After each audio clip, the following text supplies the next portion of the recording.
What are some info businesses that you look up to or admire, kind of try to model after, if there are any out there? Client Ascension for sure. Yep.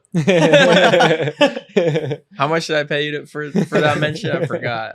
Send the invoice. Yeah. Info product businesses that I look up to are honestly it's less to do with the numbers and the success, and it's more so to do with the impact they're having. I think there's so many info product businesses that are getting away with being good marketers and being, for sure, talented salespeople, and they're way under delivering on the product, and they kind of weaponize people's ambition against them, right? So they get your curiosity piqued, and they get you on a sales call, and they're able to dig for pain and figure out what your like ideal scenario is, and then position themselves as the path from point A to point B, and then through their mindset training or whatever the case may be, they end up kind of gaslighting you. If they're unable to deliver, they make it your fault. Yep. Right. Of course. And, I mean, luckily I had that happen to me like a few times, but I was just so dead set on eventually figuring it out, and so hard headed and just persistent that it didn't matter. Like I just took every L as a learning lesson. But there's a lot of people that don't have the risk tolerance that I have, and that don't have the level of persistence that that other people do. And I mean, that one $10,000 investment that then turned into a very toxic relationship with a mentor could be the last time they ever bet on themselves. And that's terrible, man. So the ones that I look up to are the ones that I see that are actually over delivering. There's a client of mine and a good friend of mine named Jeremey Griffin. He runs a couple different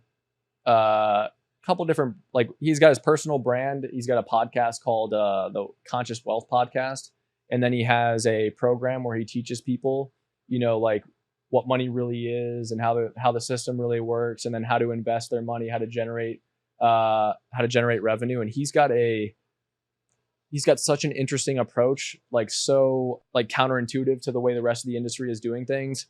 He declines 70% of people who try to purchase his mastermind, and he charges monthly, but he sets the expectation on the front end of the call to under promise basically and over deliver. So he says like, hey, we're going to help you hit your retirement number faster than you could on your own, but it's retirement. Like, it's going to take you probably 3 years, not 90 days of being in this program. And so I want to make sure that you're prepared to make that investment into yourself, both from a financial standpoint and also a time standpoint, that you're going to show up for yourself, for that period of time. Otherwise, it's not worth you even making the investment.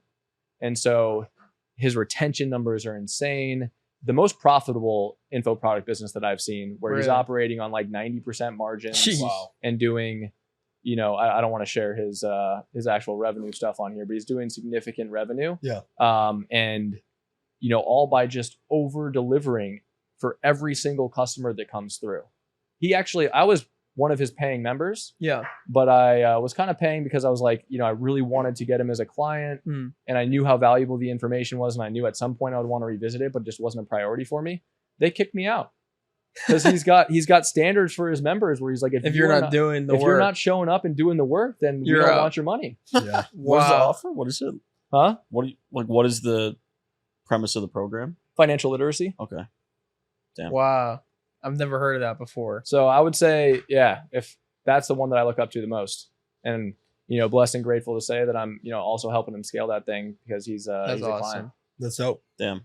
What a model, dude. You just kick people out if they're not actually doing because then think about it. Then the container itself is inherently valuable because people are in there and they're super bought in. They're supporting each other. They're communicating. They're building relationships. Because, I mean, if you think back to the early days of like the info product space and like how we met, the community was powerful.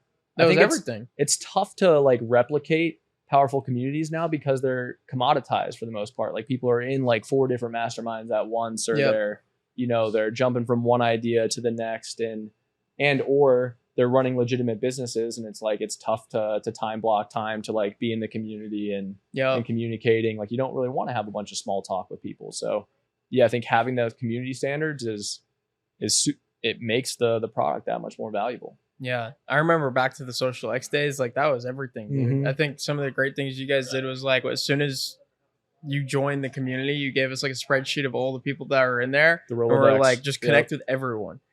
And one of the guys you're getting dinner with after the podcast, Nick Mullen, like I connected with him through Social X, Aaron, obviously, Elliot from Connected. I mean, so many guys and such like a small the community. guy I just mentioned, Jeremy Griffin, I met him From through Social X. Yeah, that's so crazy, Yeah. bro. That's so crazy. Yeah, dude. Hey guys, if you enjoyed this short clip, check out the full interview here. And if you want to see more clips from this episode, check it out right here.